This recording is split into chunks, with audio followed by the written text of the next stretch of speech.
ಆಕಾಶವಾಣಿ ಪ್ರದೇಶ ಸಮಾಚಾರ ಓದುತ್ತಿರುವವರು ವಿವೇಕಾದಿತ್ಯ ಕನಿಯಾಲ.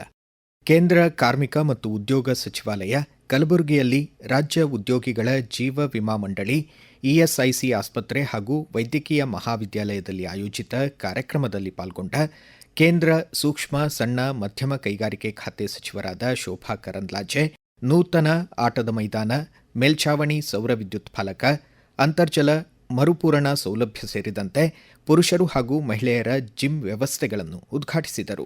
ಉತ್ತಮ ಆರೋಗ್ಯ ಮೂಲಸೌಕರ್ಯಗಳನ್ನು ಕಲ್ಪಿಸುತ್ತಿರುವ ಆಸ್ಪತ್ರೆ ಗುಣಮಟ್ಟದ ಸೇವೆ ಒದಗಿಸುವಲ್ಲಿ ಸರ್ಕಾರದ ಬದ್ಧತೆಯನ್ನು ಪ್ರತಿಬಿಂಬಿಸುತ್ತದೆ ಎಂದರು.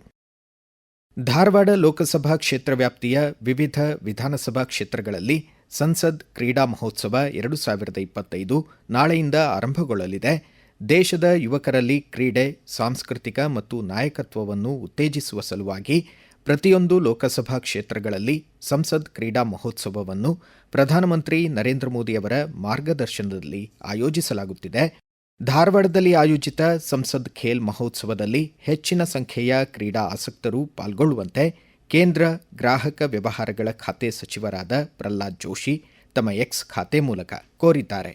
ಪ್ರಧಾನಿ ಮೋದಿಯವರ ಆಶಯದಂತೆ ಧಾರವಾಡ ಲೋಕಸಭಾ ಕ್ಷೇತ್ರದ ಎಲ್ಲ ವಿಧಾನಸಭಾ ಕ್ಷೇತ್ರಗಳಲ್ಲಿ ಸಂಸದ ಕ್ರೀಡಾ ಮಹೋತ್ಸವ 2025-26 ಕಾರ್ಯಕ್ರಮಗಳು ಡಿಸೆಂಬರ್ 25ರಿಂದ 2026 ಜನವರಿ 30ರವರೆಗೆ ನಡೆಯಲಿವೆ.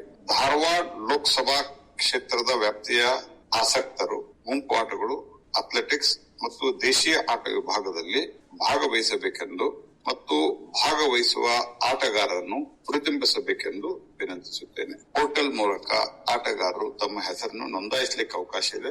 ಅದರ ಉಪಯೋಗವನ್ನು ಪಡೆಯಬೇಕಾಗಿ ನಾನು ವಿನಂತಿಸುತ್ತೇನೆ. ನಮಸ್ಕಾರ. ಇಂದು ರಾಷ್ಟ್ರೀಯ ಗ್ರಾಹಕ ದಿನಾಚರಣೆ. ಡಿಜಿಟಲ್ ವ್ಯವಸ್ಥೆ ಮೂಲಕ ನ್ಯಾಯದ ಪರಿಣಾಮಕಾರಿ ಮತ್ತು ತ್ವರಿತ ವಿಲೇವಾರಿ ಎಂಬುದು ಈ ಬಾರಿಯ ಘೋಷವಾಕ್ಯವಾಗಿದೆ. ಬೆಂಗಳೂರು ಕಬ್ಬನ್ ಉದ್ಯಾನವನದ ಸರ್ಕಾರಿ ನೌಕರರ ಸಂಘದಲ್ಲಿ ರಾಜ್ಯಮಟ್ಟದ ರಾಷ್ಟ್ರೀಯ ಗ್ರಾಹಕ ದಿನಾಚರಣೆ 2025 ಆಯೋಜಿತವಾಗಿದೆ. ರಾಜ್ಯದ ಕೃಷಿ ವಿಶ್ವವಿದ್ಯಾಲಯಗಳಿಂದ ಸಂಶೋಧನೆ ನಡೆಸಿ ಅಭಿವೃದ್ಧಿಪಡಿಸಿದ ಅಧಿಕ ಇಳುವರಿ ನೀಡುವ ತಳಿಗಳನ್ನು ರೈತರಿಗೆ ಪೂರೈಸುವ ಜೊತೆಗೆ ಆಧುನಿಕ ಕೃಷಿ ಮಾರ್ಗದರ್ಶನವನ್ನು ನೀಡಲಾಗುತ್ತಿದೆ ಎಂದು ಕೃಷಿ ಖಾತೆ ಸಚಿವ ಎನ್ ಚೆಲುವರಾಯಸ್ವಾಮಿ ಹೇಳಿದ್ದಾರೆ. ಬೆಂಗಳೂರಿನಲ್ಲಿ ಆಯೋಜಿತ ರೈತ ದಿನಾಚರಣೆ ಕಾರ್ಯಕ್ರಮದಲ್ಲಿ ಪಾಲ್ಗೊಂಡು ಮಾತನಾಡಿದ ಅವರು, ಕೃಷಿ ಮೌಲ್ಯವರ್ಧನೆ ಮಾಡುವ ನಿಟ್ಟಿನಲ್ಲಿ ಕೃಷಿ ಮಾರುಕಟ್ಟೆ ವ್ಯವಸ್ಥೆಯೊಂದಿಗೆ ಸಮಗ್ರ ಕೃಷಿ, ಸಾವಯವ ಕೃಷಿ ಮತ್ತು ಸುಸ್ಥಿರ ಕೃಷಿ ಕಾರ್ಯಗಳಿಗೆ ಅಗತ್ಯವಾದ ಸೌಲಭ್ಯಗಳನ್ನು ಒದಗಿಸಲಾಗಿದೆ. ಯಂತ್ರೋಪಕರಣ ಖರೀದಿಗಾಗಿ ರೈತರಿಗೆ 1,500 ಕೋಟಿ ರೂಪಾಯಿಗಳಿಗೂ ಹೆಚ್ಚು ಸಹಾಯಧನವನ್ನು ಒದಗಿಸಲಾಗಿದೆ ಎಂದರು. ರಾಯಚೂರು ಕೃಷಿ ವಿಜ್ಞಾನಗಳ ವಿಶ್ವವಿದ್ಯಾಲಯ ಹಾಗೂ ಕಲಬುರಗಿ ಕೃಷಿ ಮಹಾವಿದ್ಯಾಲಯ ಸಹಯೋಗದೊಂದಿಗೆ 16ನೇ ಅಂತರ್ ಕೃಷಿ ಮಹಾವಿದ್ಯಾಲಯಗಳ ಯುವಜನೋತ್ಸವ ಕಲಾ ಸಂಗಮ ಕಾರ್ಯಕ್ರಮ ಇದೇ ತಿಂಗಳ 26ರಿಂದ 3 ದಿನಗಳ ಕಾಲ ಕಲಬುರಗಿ ಕೃಷಿ ಮಹಾವಿದ್ಯಾಲಯದ ಪ್ರೇಕ್ಷಾಗೃಹದಲ್ಲಿ ಆಯೋಜಿತವಾಗಿದೆ. ಶಿವಮೊಗ್ಗ ನಗರದ ಕೆಎಸ್ಆರ್ಟಿಸಿ ಹಾಗೂ ಖಾಸಗಿ ಬಸ್ ನಿಲ್ದಾಣದ ಬಳಿ ಪ್ರಯಾಣಿಕರ ಸುಗಮ ಪ್ರಯಾಣಕ್ಕೆ ಅನುಕೂಲವಾಗುವಂತೆ ನೂತನ ಆಟೋ ರಿಕ್ಷಾ ಪ್ರೀಪೇಯ್ಡ್ ಕೌಂಟರ್ಗಳನ್ನು ತೆರೆಯಲಾಗುವುದು ಎಂದು ಜಿಲ್ಲಾಧಿಕಾರಿ ಗುರುದತ್ ಹೆಗಡೆ ತಿಳಿಸಿದ್ದಾರೆ. ಜಿಲ್ಲಾಧಿಕಾರಿ ಕಚೇರಿ ಸಭಾಂಗಣದಲ್ಲಿ ಆಟೋ ರಿಕ್ಷಾ ಸಂಘಗಳು ಮತ್ತು ಪ್ರಾದೇಶಿಕ ಸಾರಿಗೆ ಪ್ರಾಧಿಕಾರದ ಅಧಿಕಾರಿಗಳೊಂದಿಗೆ ಆಯೋಜಿಸಿದ್ದ ಸಭೆಯಲ್ಲಿ ಅವರು ಈ ಮಾಹಿತಿ ನೀಡಿದರು. ಆಂಧ್ರಪ್ರದೇಶದ ಶ್ರೀಹರಿಕೋಟಾದಿಂದ ಇಂದು ಬೆಳಗ್ಗೆ ಉಡಾವಣೆಗೊಂಡ ಬ್ಲೂಬರ್ಡ್ ಬ್ಲಾಕ್ 2 ಮಿಷನ್ ಯಶಸ್ವಿಯಾಗಿದ್ದು, ಉಪಗ್ರಹವು ನಿಗದಿತ ಕಕ್ಷೆಗೆ ಸೇರಿದೆ ಎಂದು ಭಾರತೀಯ ಬಾಹ್ಯಾಕಾಶ ಸಂಶೋಧನಾ ಸಂಸ್ಥೆ ಅಧ್ಯಕ್ಷ ಡಾ ವಿ ನಾರಾಯಣನ್ ತಿಳಿಸಿದ್ದಾರೆ. ಉಡಾವಣಾ ವಾಹಕವು ಬ್ಲೂಬರ್ಡ್ ಬ್ಲಾಕ್ 2 ಸಂವಹನ ಉಪಗ್ರಹವನ್ನು ಉದ್ದೇಶಿತ ಕಕ್ಷೆಗೆ ಯಶಸ್ವಿಯಾಗಿ ಮತ್ತು ನಿಖರವಾಗಿ ಸೇರಿಸಿರುವ ಇಸ್ರೋ ಕಾರ್ಯವು ಆತ್ಮನಿರ್ಭರ ಭಾರತ ಪಯಣದ ಪ್ರತಿಫಲನವಾಗಿದೆ ಎಂದು ಪ್ರಧಾನಮಂತ್ರಿ ನರೇಂದ್ರ ಮೋದಿ ಅವರು ಶ್ಲಾಘಿಸಿದ್ದಾರೆ.